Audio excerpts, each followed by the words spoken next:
Welcome to the first episode of GAMECAZT. We don't know yet. Yeah, we'll insert that later. We'll insert that when we have a name. We'll like blank show. Yeah.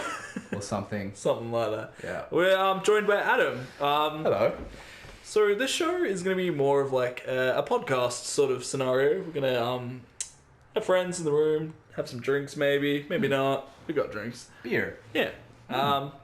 And talk about a particular subject. Game is purely there for background video. Aesthetic reasons. Look at it, it's kind of pretty. I could just look at that, to be honest. Yeah, Like, I look at that lovely sunset over the foreign and domestic building. I'm going to give you this. Oh, yeah. You can be the man with the controller. Okay, well, And- I'll let you explain and everything, and I will not die.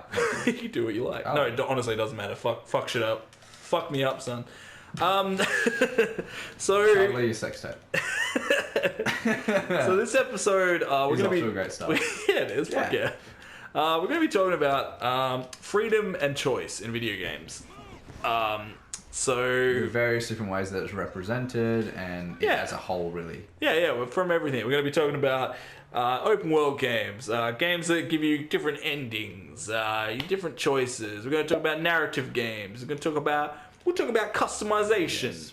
Because when it comes to freedom of choice and linearity in games, there is certain varying degrees that come across in games. Sometimes they're truthful, sometimes games flat out not lie, but Kind of deceive you a they bit. misrepresent. They say this is an open world game, you can do whatever you want.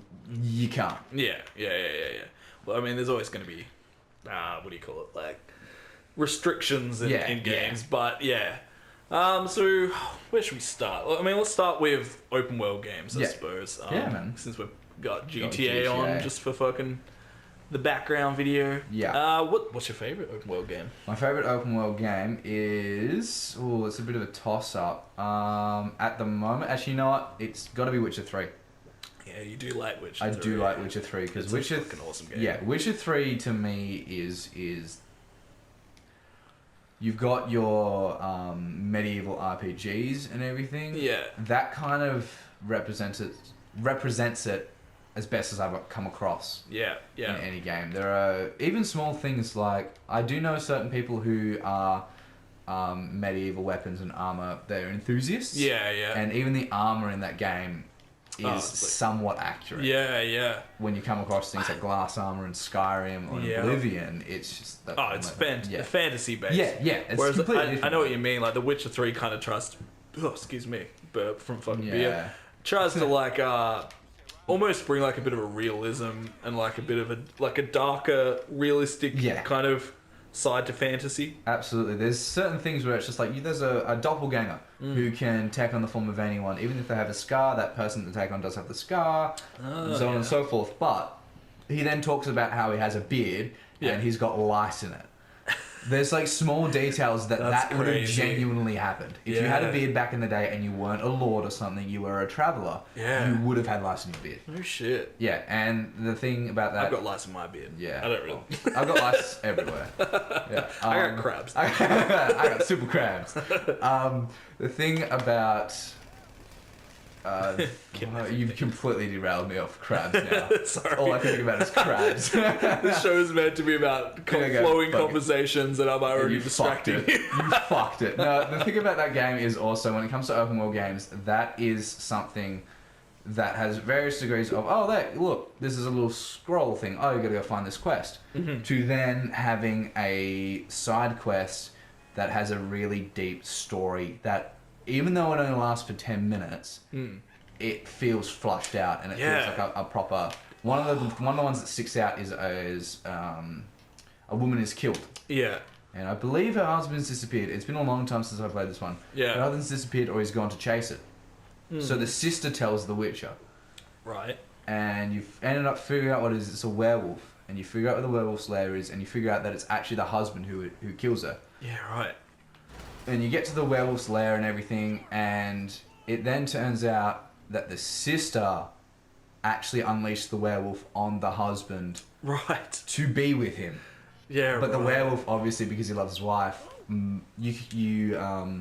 werewolf obviously loves his wife. Yeah. He can't control it and he kills her.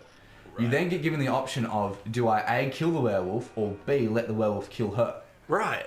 So you actually, there's even choices within. There's even choices within a side quest. A side quest that lasts, if you're a high enough level, it can last 10, 20 minutes. But so that's incredible. Past that, there is another choice as well. Because if you let the werewolf kill the sister, he actually asks to die. That's insane. Yeah. See, like that's like, I mean, for what we're talking about, that's like a perfect example of a game that does it amazing. Yes. Like, it's an open world game. It's an RPG. The combat's pretty cool. I dig the combat. The combat's awesome. But like, you actually have choices even within a side quest. It's not just a fetch quest. I remember like even missions that were literally fetch quests had more interesting dialogue or options or choices than most AAA games. Like, yeah, some depth that game's go to is crazy. It's nuts. Yeah, fuck that guy up. Yeah. There's someone behind me. Yeah, it was super crazy to me. I mean, like, you compare, completely different levels here, but you compare, like, Witcher 3 to, say, like, a Skyrim or, like, a Bethesda game, where, okay, so the difference being you make your own character that's very instead different. of, like, a story-based one. That is a bit unfair. But even then, like, in Skyrim, say, like, you're still there's a main story, right? There's still the shit that happens at you regardless. Like, the main quest still happens to you. Nothing like The Witcher. Like, it's the choices don't really matter. The choices in that game, like, they're very superficial. They will try to make it look like you made some impact. Like the Civil War, for example. Like, you do all these missions and stuff, but at the end, what really changes? It's a palette swap. Yeah, it is. It's like 100% palette swap. Yeah, you get a couple of different Jarls. Cool. Sick. I didn't start the timer. God fucking damn it. That is a very good point. I think especially with Skyrim, you mentioned fetch quests. Yeah. The main campaign, I didn't finish the campaign the first time I did it until I was like level 30. Yeah. Because the main campaign felt like a fetch quest. Yeah, it is. 100%. You just got to go to this thing, grab this thing, follow Delphine to that thing, and then you got to go get that thing, find the old guy who's got the old fucking thing. You kill some fucking dragons in between. Yeah, and you got to find that old scroll, and then you got to go somewhere else. It's just super underwhelming. Yeah. I mean, no one plays Bethesda games for the main story, but that's not an excuse. And I don't think that Bethesda should get the what's the word? Praise? Like, well, no, I just don't think that they should get off the hook anymore for that. Like, back in the day, like Oblivion days and stuff, which, I mean, Oblivion's probably my favorite Elder Scrolls. Yeah. Sorry, Morrowind fans. I have never played either, so Morrowind was too crusty for me. But like, you know, back then you could excuse them because they were still a small studio. Absolutely. But like, excuse now, they own some of the biggest IPs like in the world, like Doom and shit like that. Which, by the way, are super amazingly fleshed out games. Doom has more depth in the lair now. I don't know if you've played the new one. No, I haven't. You played have a Eternal. Doom lair. Doom Eternal, you have a lair. That's sick. Where you can go around. You've got like these little plushies and shit that you collect along the way. Aww. But even the guns, when they have a little animation when you pick up a new gun. Yeah. That is actually weirdly fleshed out. Yeah. It's you see it once, but still. See, that's what annoys me is like. Not cut with that. But then they go and do their like big main open world games, like the next Elder Scrolls or next Fallout, and like there's just so many bugs. It's so just like unforgivable. Like, there's no excuse now. You have enough money, you have a big enough team. Fix your games before you release them. Do you feel like Mass Effect is an open world game? I've never really played them, but they definitely fit into like the choices side. It's more like narrative. You can go around the galaxy to different side missions. And everything. In the second one, you mine for a fair bit. I did play a little bit of number 2, but I never really got into them. I got into number 3. Number 3 I actually was the first one I played. Yeah. Because my mate gave me the game was split into 2 discs. Yeah. And my friend didn't have anyone to play the multiplayer with, so he gave me the first disc. Right. Just out of coincidence. I was like, you know what? I'm just going to play the campaign. Give it a go. And, oh, dude, I fell in love with it. Yeah. It was so good. So that game you can, like, romance different people and stuff, hey? And that game is the romance simulator and all simulators because you can't get dumped. Right. You can date whoever you want and they're just, like, automatically in love with you. Wow. Yeah, it's pretty good. I won't lie. It boosts my ego quite a fair bit. But I guess that game. Oh, shit. Whoa. Is the timer even going off? It is going. Awesome. No, it's going. Yeah. We're doing this a bit reverse ways. Well, this is fresh and new to us. This format. So. And this is the third recording of anything I've ever done. So if I do anything wrong. It's fine. Yeah, that makes sense. I understand completely. Adam, I literally fucking messed. Oh, did I message you? No, I saw you at work. I was just I messaged you and then I saw you. I was like, hey, do you want to come over and we'll record a bunch of stuff? In 3 hours? Yeah, in 3 hours time. He's like, yeah. It's sick. So, first, we did a couple episodes of Hitman, which they'll probably be up first. So, you'll probably see them. You probably get to know my voice and hate it pretty quickly after that. Hey man, you can't hate it more than I hate my own voice. Preach. At least you don't have to edit it. I have to listen to myself. That's true. I never thought about that. Oh shit. I don't have the patience for that. Then I'm good. Look at that map. Beautiful. Oh man. So yeah, okay. So we're speaking about choices a bit. Yeah. So oh man. See, I don't know enough about Mass Effect, but I know that it's a very dialogue tree kind of based choices. Hey, it is. Yeah. The third one especially was you heard about the criticism behind it. I'm assuming. Isn't the third one just got very superficial ending? When they first released the game, it was another palette swap. Mm-hmm. It was all the robots win or everyone dies. And it's like, oh, sick. But they actually got so much flack for it that they introduced Assimilate, which is where you actually, merge with the Reapers. Okay. You merge with the robots. Right. It was a bit of another palette swap and everything, but that, I think, is another way of giving this huge dialogue trees. You can go down all these different paths. You actually have galactic readiness against the Reapers. Which actually falls into your multiplayer. Give me this. Yeah, you can have that. Yeah, you're talking about Mass Effect, so I'm going to drive. That sounds good. You actually have this massive world to play with. It's not open world, but you do have all these characters. You have all this dialogue. You can walk around the ship and you can make relationships with all your characters. Yeah, that's cool. It is cool, but then it comes down to 3 palette swaps. Right. So that was the flack that they got for it. It was this huge game. They actually all built up. They reintroduced the Reapers in, I think, the first one from memory. Right. They were like, these Reapers are gonna come. And it was all about Shepard being the only one who knows, everyone ignoring him and him being on this suicide quest in the second one and actually turning out to be right. Right. Boils down to a palette swap. Yeah, fuck that. Which is a bit underwhelming. To say the least. Yeah. I'm just glad I hopped on the third one. Yeah. Yeah. See, oh man, that's what I want to see from games in the future is choices that matter. Yeah. 100%. Things where you have to literally deal with the consequences of your actions, and it'll have legitimate gameplay ramifications. It's I want to see a Grand Theft Auto in the future, or maybe even just a spin-off GTA if they don't want to do it as a main title. Yep. Where it's everything matters. So example, I hit this guy's car. I'm like, oh fuck.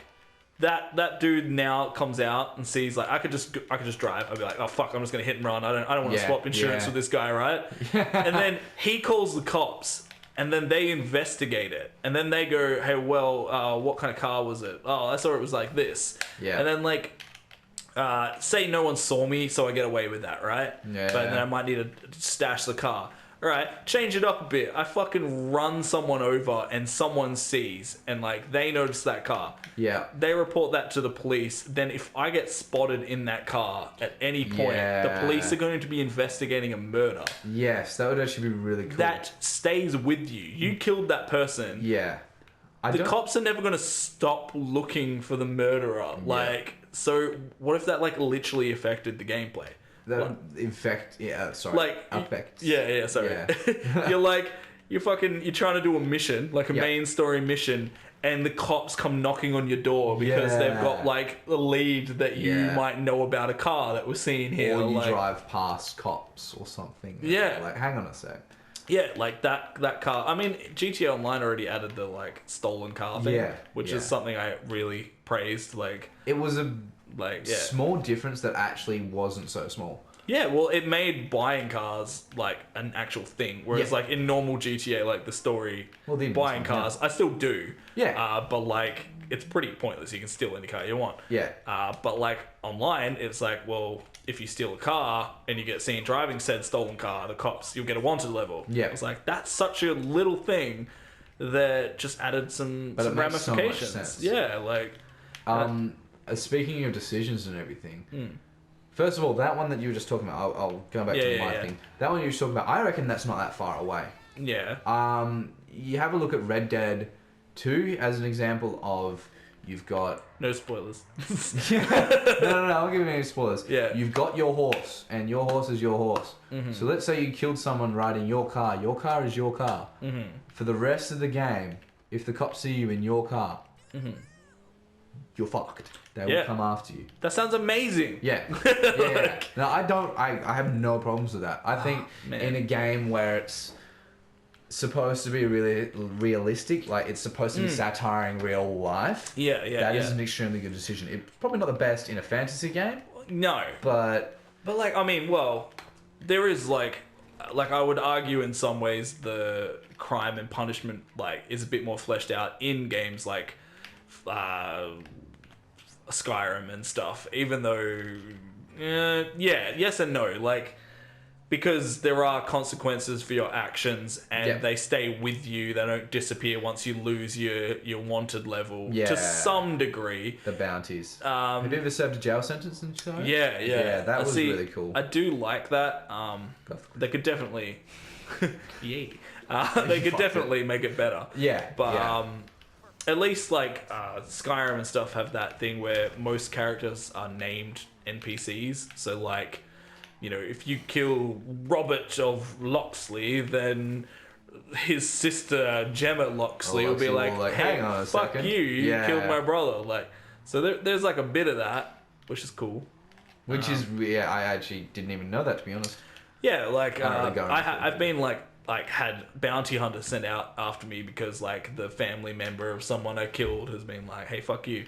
Like, I'm gonna stab you in the face. I'm gonna get someone to stab you. So that's cool. And also, like, if you kill a shopkeeper in some Elder Scrolls games, like, then I think Skyrim does it. I think it was Skyrim that did this. Doesn't it jack up the price? No, like, the shop will be unavailable for like a week, and then like a family member or something will take over. Wow. Yeah, so I think you can like fuck shops up, like kill shopkeep, and if there's no one that can like look after the shop, then the shop just doesn't open. Like, there's no one to serve you.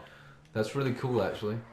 See, why don't they put that much effort into the other parts of the game and didn't just keep this weird sort of outdated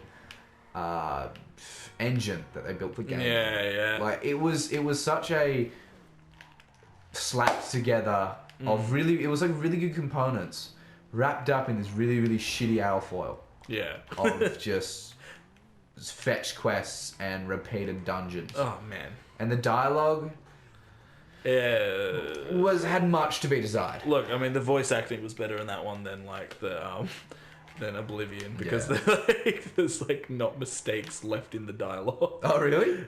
In Oblivion, there's like a couple of spots where they make mistakes reading their lines. Like there's one famous one of the lady like says it one way and she's like, no, let me try that again. And then like reads the line again, That's awesome. And then like the mouth actually stops moving to like the second part of the line, and then like it's beautiful. That's amazing. I think there's another like exactly the same sort of thing. Like a guy does it as well. He's like, "Hey, hey," like change his voice or something. Oh, it's great. That's awesome. We were talking about you mentioned decisions in open world games. Yeah, at the very start. Well, so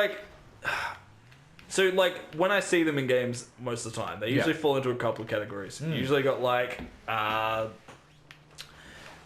the Mass Effect one where there's like 2 or 3 outcomes that you can sort of, or I mean, in a Bethesda game it might be like faction based, so it'll be like 5 endings maybe. Like the railroad. You get the railroad ending, you get the Brotherhood ending, you get the So there's usually like those kind of decisions. There's like the superficial ones that do like stuff all.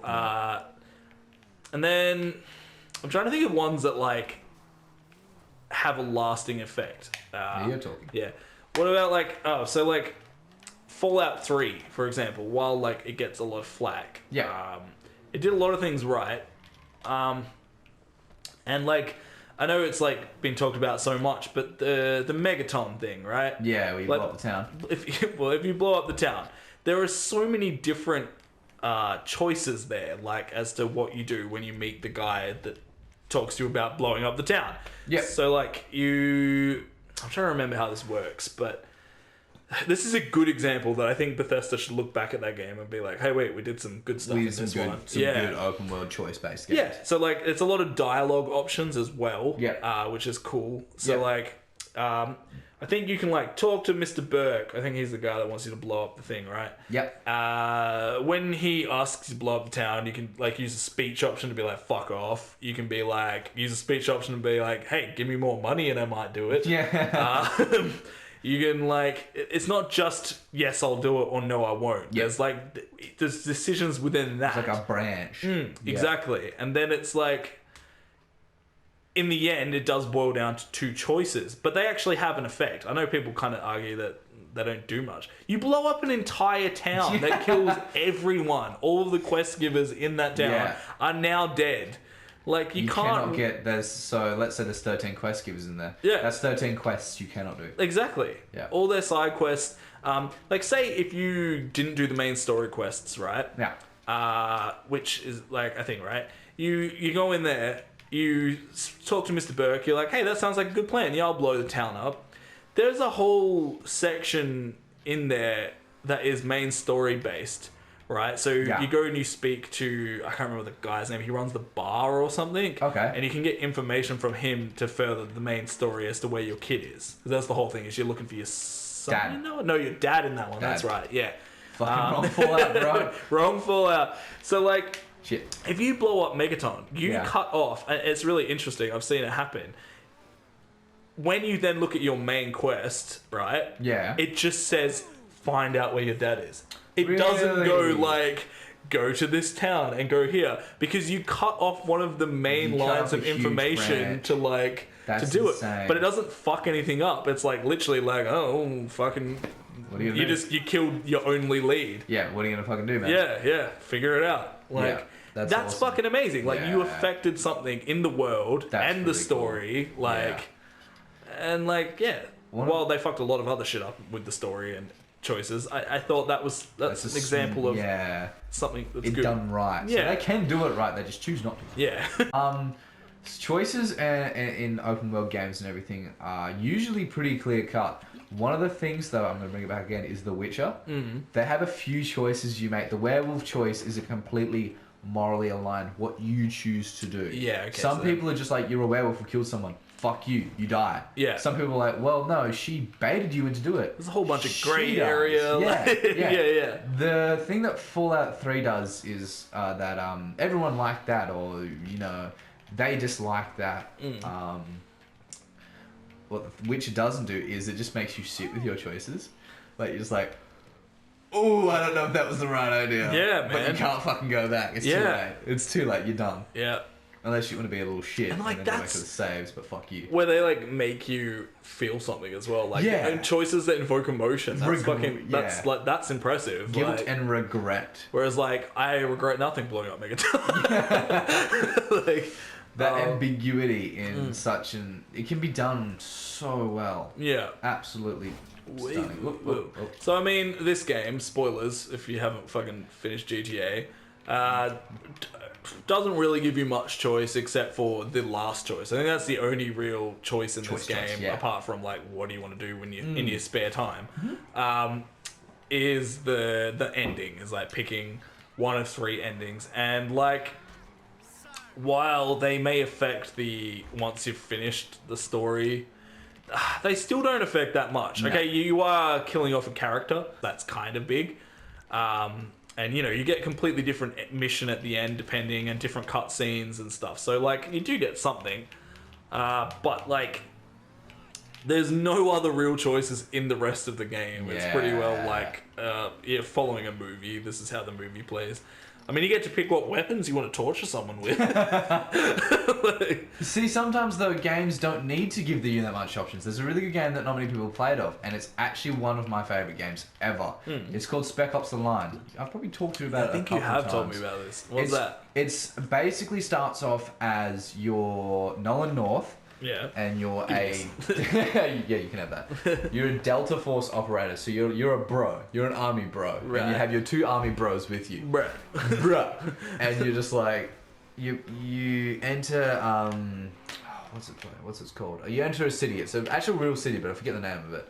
And the objective is you need to find the refugees because in the last 6 months to a year. It has been ravaged by sandstorms, and the town is completely... They had to evacuate the entire city. Dubai. It was Dubai. Right. Dubai gets ravaged by sandstorms. We're talking cataclysmic levels. We're talking like, if it was snow, it would be the next ice age. It's insane levels. So that's actually a really cool thing you can do in the game. You can use that to your advantage.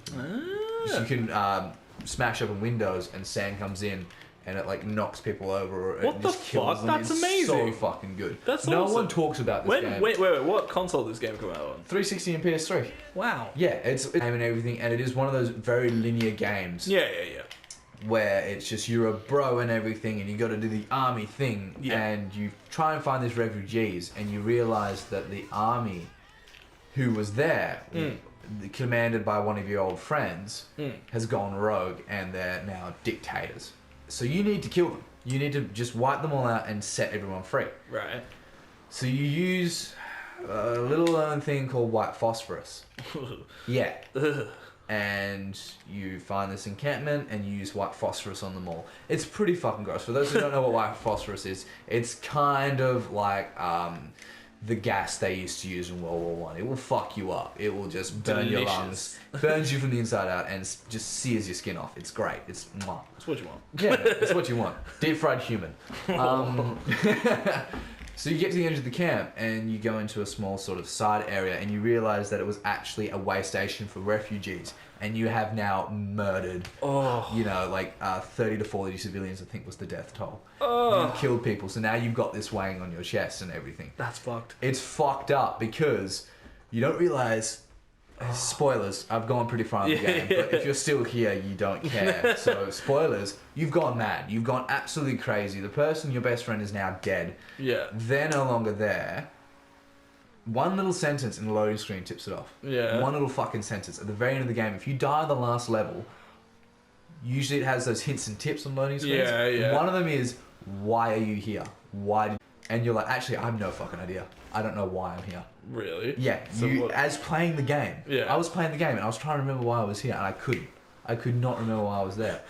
And then it reveals that you're absolutely insane. The guy you were there to save is already dead. He killed himself months ago. What the fuck? So now this super linear game where you go, you shoot guy, you shoot this guy. It's been represented as one of those. You hop in a helicopter and you shoot a minigun. The opening level of the game is you're in a helicopter and you're firing a fucking minigun at flying helicopters. Damn. It's a third-person shooter bro game. That then turns into this psychological tale of war crimes and effects on the human body. It then goes from super linear and it gives you about 4 obvious choices, but a 5th hidden choice. Yeah. So you can kill yourself. You can choose to try and survive. Yeah, absolutely. It's like 10 out of 10 would do again. Oh, wait, hang on. You can choose to survive.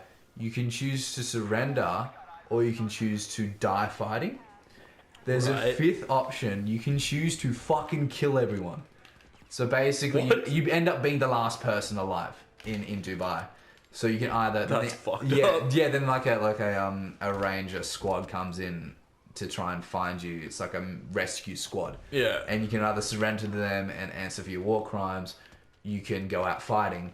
Or no one tells you this, but you can kill them. You can kill them all. What the fuck? And you can That's just amazing. murder everyone and become this new warlord of Dubai, which is why story games, linear or open world or whatever, story games are my favorite because of you could never get something that deep from a fucking arcade game, or even, to be honest, even from Skyrim.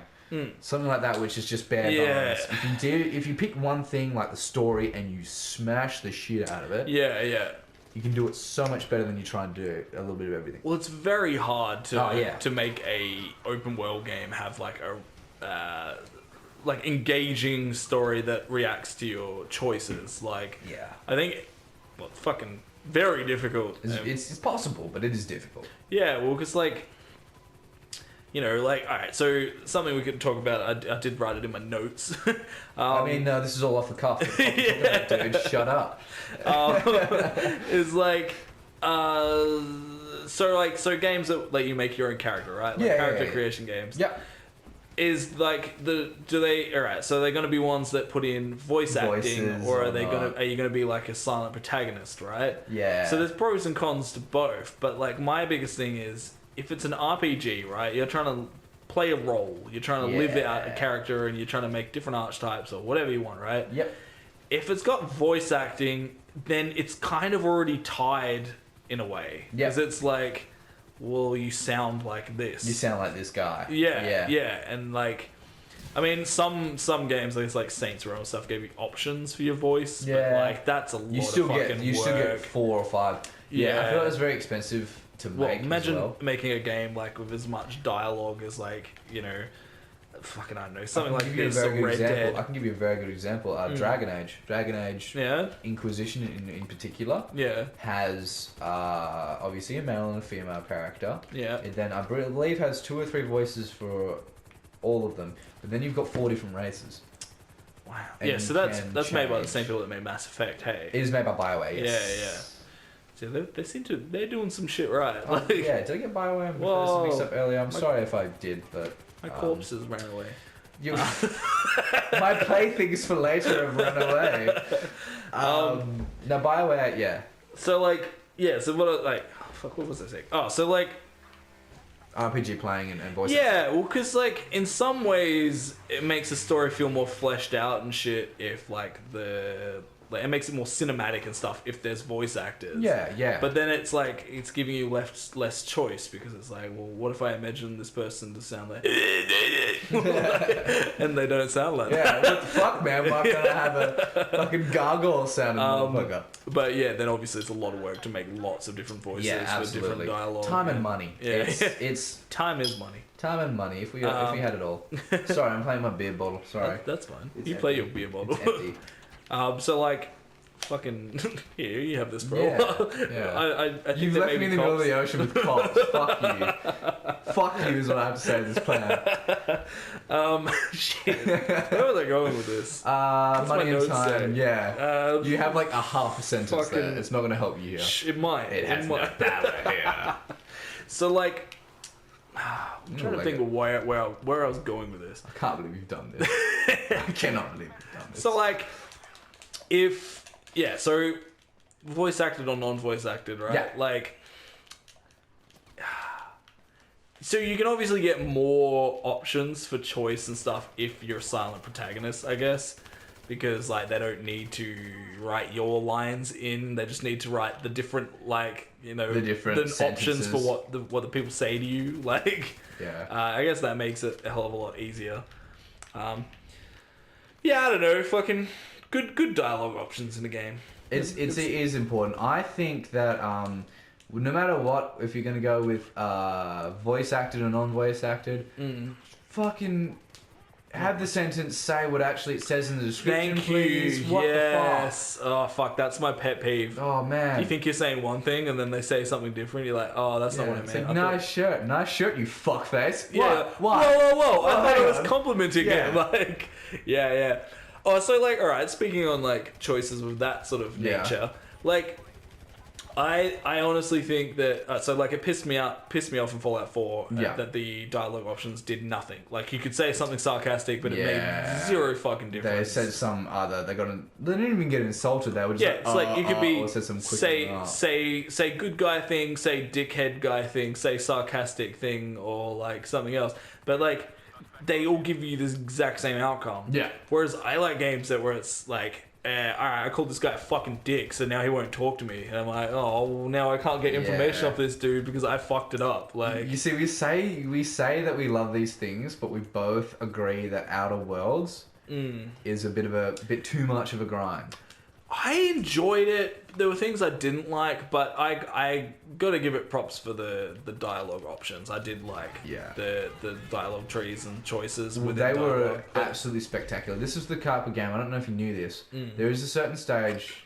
Actually, sorry, someone was talking to me about a certain stage. I don't know if it was an example or if it was a real thing, but the basis of it was this. You had Jerry, the bank clerk. You had to visit him for a mission at some stage, and you talked to him. You can then go back and talk to him completely of your own volition. Yeah. If you did and you talked to him enough times, let's say you wanted to rob the bank, depending on how much you came back and talked to him, he will help you more or less. He might tell you to fuck off if you were a dick at the original time. Yeah. Or if you've been super nice to him and everything, you've been listening to him and you gain his trust. You can... Even the characters you bring along with you, these two characters, these NPCs and your... I can't believe I've done that. Even your NPC and the companion that you have will have full-on interactions with each other. Damn. Which is pretty insane. It's not the first one that have ever done that. Dragon Age Inquisition did do that as well. Yeah. Actually, Dragon Age Inquisition did a little cool thing. I need to play it. Do you know anything about the tarot cards it has? No. So each character is represented with the tarot cards. And the tarot cards is basically, you know, when you select your party, the tarot card shows you what they are. Right. Depending what happens to them, the tarot card can change. Oh, okay. So, for example, a certain... I'm not going to say it because it is huge spoilers to people who like the franchise. A certain character starts off with just their weapon and they look like heroic as hell looking to the side. Yeah. Story shit happens, someone that closer to them dies. Right. It then turns to this person on their knees, face down, blood everywhere, bearing a cross, so bearing a burden of this person's death. So the more... That's the kind of a small thing, but actually shows you the weight that your decisions are things. Because in the game, you get this person killed. You have a choice to kill this person or another person. I chose to kill this certain person. And it actually had effect on my party, which will in turn had effect on further outcomes. Yeah. Damn, that's amazing. It's something... Well, so, like, talking about this makes me kind of come to a conclusion that it's a lot easier to do purely, like, story or dialogue decisions having, like, long-lasting effects. Like, because if you're purely a dialogue or, like, fucking, you know, more that sort of styled game, it's easier to kind of have that as, you know, like, those choices are changing things in the story or the game or whatever. Yeah. But, like, alright, so, like, a game like this then, like... Oh, I changed shirts. Sorry, continue. It would be a lot harder to pull off, but it would be so much more rewarding. Man, like, if every encounter that Michael DeSanta here had lasting effects on him as a person, how the world interacts with him, how he interacts with the world, then fucking 10 out of 10. Then maybe these games should get the high ratings that they get. That would be incredible. Yeah. It's really something I want to see in more, like, sandbox games going forward. Is like just some fucking, not just some ending A, B, or C, or like pick one of these two things in two moments in the games that change slightly different cutscene at the end. Yeah. Like I want to see all the little things like fuck you up, like. You know, like, this game keeps track of all of your stats, right? Yeah. You go into your menu and you look at all your stats, like, this is how many people I've killed, this is how many things. Can't they use that information to like, affect the world? Even if it could be, like, your dialogue changes. Let's say Michael, who's trying to redeem himself. Yeah. But let's say you're a complete fucking psychopath and you like going on cop murder sprees. He could have nightmares or he could not sleep. I mean, at the very base, like, like, that's just as a bare minimum, like, I would like that. And that could turn into him being tired on missions where someone's like, why the fuck are you so tired? Yeah. Or, it's something that can be done. 100% can be done. Like, fucking... you kill a cop in this game, and then you see a news report. Yeah, that cop's dead. Whether there was suspects or not, like that'll change the ad. Like, absolutely, like fucking. Man, see, I got really annoyed when this game. Well, I didn't get really annoyed, but I remember you got reading. The platinum for this game. You cannot hate this game that much. I don't hate this game. It's just not my favorite. Like GTA. You still got the platinum for it. Got the platinum for San Andreas too. It's not my favorite. That's besides the point. So like I remember reading shit like before this game come out and it was all the hype train and stuff. Yeah. About how every fucking NPC has like a place they go to work and they have a home, and I don't actually think they do completely. No, I don't think they do either. They do in Red Dead 2. Yeah. They 100% have like a routine and a job and everything. I think it only like because I think NPCs are random on this game. They're not like it's not a small enough world to have like individuals named and like have homes and stuff. So I think it's more like, all right, that person spawned into the world now. If you follow them, they'll have a home and stuff. They'll go to a certain place. They're doing something. Yeah. So I feel like maybe GTA is not a good example, like to pull off what I'd like to see. But unless they did like a smaller map, like smaller map and more depth. Would be good. You know, you've got that's why a spin-off would be sick, where it was like a small map, but everything affects everything. It's a small map, but we can go into all the buildings. All the buildings. You can take all this hillside that we're going through now and chuck that bullshit out of the window. Which, let's face it, 60 to 70% of the players don't ever use. I mean, I drive. I do all the time. This is my tip for anyone who wants to get away from the cops. This is the best way to do it. Yeah. But you can then run through an apartment building or some shit. Well, like, you can still have the countryside, but make a smaller city so that, like, you can render all the buildings inside. And like make burglary a thing again. Break into some houses, like go in and steal some shit, and have different ways that you can do that. Actually, maybe grant some theft order. No shit. They need to look back at the fucking name of this game. Yeah. Right. So like, what if you see a particular car you like, right, and you really want that? Why isn't there like more options? Why can't you follow that person home? And when he goes inside, you sneak in through the front door, you grab his keys, and you take the car. Yeah. It'd be cool if like some of the doors were unlocked and some of the doors were locked depending on what kind of area they were in. Well, like, what about like if they did more of the Bethesda thing and like you could literally case a joint out, watch a house for a week and see what people do. Like, all right, this guy goes to work at 6 in the morning. Yeah, goes to 6 every all right, so I'll wait till he goes to work and then I'll break in and I'll steal a bunch of shit. Like, yeah. Or I'll follow him and I'll pickpocket him and steal his keys and then go in while he's at work and like rob him. Like. See, like that kind of choice and freedom. That'd be like, amazing. But we just don't get it. We don't get it. You used to ask me at the start of this game, the start of this episode, what my favourite open world game is. I have been rude and didn't ask you. What is your favourite open world game? Fuck. Shit, he figured it out. He remembered. Fuck. Fucking wasn't it? I can't believe you've done this. Dude, I don't. There's too many? That would change. There's just too many. It'll change all the time. Yeah. It's probably Red Dead Redemption, the first one. Yeah. Still, it's that holds a special place in your heart, though. Yeah, that's like top 3 games, definitely. Yeah. But well, like, all right. So using that game as an example, then compare GTA to Red Dead Redemption. Red Dead Redemption already has more freedom in some ways than this game does. Yeah. So like. And also more, like, systems that, like, are in place.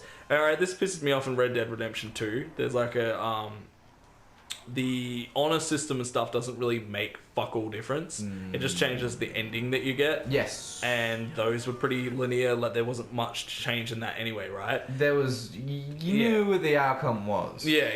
You knew what it was going to be. If you played the first game, you knew what it was going to be. So, alright, take it back to the first game. There's a really cool system with the honor thing, right? Yeah. Where, like, if you fucking, like, always murder people and shit, you got a horrible honor, like, everyone hates you. If you go into the main towns, people close up shop as you walk into town. Oh, really? They won't serve you. That's awesome. You can't buy shit in that town because they're like, oh fuck, he's a fucking villain. John, shut this shit up. As you get worse and worse, you eventually get a fucked up horse because normal horses won't like you. You get a horse that's like all like cut up and fucked up looking. Jesus. And like that's your horse. You can't get another one. Huh? Is that your horse? No, I usually play pretty like. I've got too much of a soft spot for everything. I'm like, damn it, fine, I'll take you halfway across the map because you can't do it. So in that as well, right? Yeah. So you can't shop at the normal town now. You can't go in there. There's actually like Thieves Landing is a fucking town made up of thieves and stuff. You have to do your shopping and stuff there. Yeah. Because they don't give a fuck. They're a bunch of criminals. They're in the same boat. Yeah, but like also turn it the other way. Mr. Goody Two Shoes, John Marston, goes into Thieves Landing. More people, if you like look at them the wrong way, will like try to start fights with you, or like because Mr. Goody Goody's coming into our fucking town. Like, wow. So like that's just a very basic left or right kind of like. But even then, that has a huge sway on the game. Yeah, well, it's your actions and your choices are affecting the world. Absolutely. Like, if you go on a rampage, it's very simple. Like it's a very basic level, but it's doing that. Whereas I don't think there's anything in GTA that does that. Like the consequences are. Like, you could murder everyone and get 6-star and then lose 6-star cops and go back to doing everything as normal. So you could go back to the same shop. Yeah. Yeah. Like, there's zero consequences. Yeah. Like, long lasting, I mean. Like... Yeah, choice games done right can weigh hugely. Well, alright, so we should probably speak about... we did talk about dialogue options and stuff. So, like, on that. Yeah. So, as opposed to open world games, switched up. Yeah. So, like, story-based games. So, like, your bloody Telltales. Your David Cage. Oof, David Cage. I love me a good bit of David Cage. you like a little slice of David Cage? I love a little bit more slice stuff. Just a little bit. Just a little bit. Give me a little what's your favourite David Cage game? Oh, shit. That's a good question. I think... I stumped him now. You have something now because it's a toss-up in between Heavy Rain and Detroit Become Human. Yeah, because Detroit Become Human is very, very fresh. Yeah, true. Yeah. It's I found Heavy Rain though was actually one of the, if not the first heavy decision-based game I ever played. Yeah. So it has a special place in my heart. Yeah. Like I remember we were talking about this earlier as well. Yeah. Cutting your finger off. Oh. Which was a decision you could make, and if you didn't do it, if you decided that you were selfish enough, your child dies. Yeah, that's like literally that's game over. That's huge. You can get a game over in that game. So many parts, like where it's literally like, oh, I guess I'll just let my child die. I'll let my child die, and I don't have the courage to find the killer. Yeah, and so like, all right, I know David Cage gets a lot of fucking. Gets a bit of superficial ones, or like they kind of make it look like you're having more impact than you are. But let's not forget that game also has like a fucking how many endings? Like fucking 19, I think it is. Yeah. So there are legitimate like fucking almost everyone can die in that game. Yeah. I think the worst ending is they all die. The bad person gets away. Yeah. I pretty much just said it anyway. I'll put spoilers for every game that we talk about at the beginning of the thing. Yeah. This origami killer gets away, and Ethan hangs himself in his cell. Yeah. Because he's been accused of being the origami killer because his son's dead. Yeah. And he just can't face it because he knows who it is, so he kills himself. See, like, that's amazing. That's huge. Like, the legitimate different outcomes. It's not just like it's not a palette swap. It's not a fucking slight change. That's actual different story endings. Like, I love story games and story endings for characters because even though they aren't open world, each character has so much more depth to them and everything. Yeah. You can have a conversation that can be so heavy. There was one that I had in Detroit Become Human, which was you go to the original creator's house. Yeah, and you try to get the information of why people are becoming deviants. He's like, all right, if you shoot this what were they called? Androids? What the hell are they called? God, I'm talking about how this is one of my favorite games ever, and I can't remember. Dude, I can't think either though. I played that game recently. Yeah, you got the button for it. Shoot her and kill her. I will tell you why they're becoming deviant. And it's such a huge, intense moment in the game. And I did it both ways. The first time I didn't do it, I went back and I did it again. Yeah. And I shot her in the face, and I felt like, okay, this is a necessary sacrifice. Yeah. And then he's like, oh no, I don't have a fucking clue.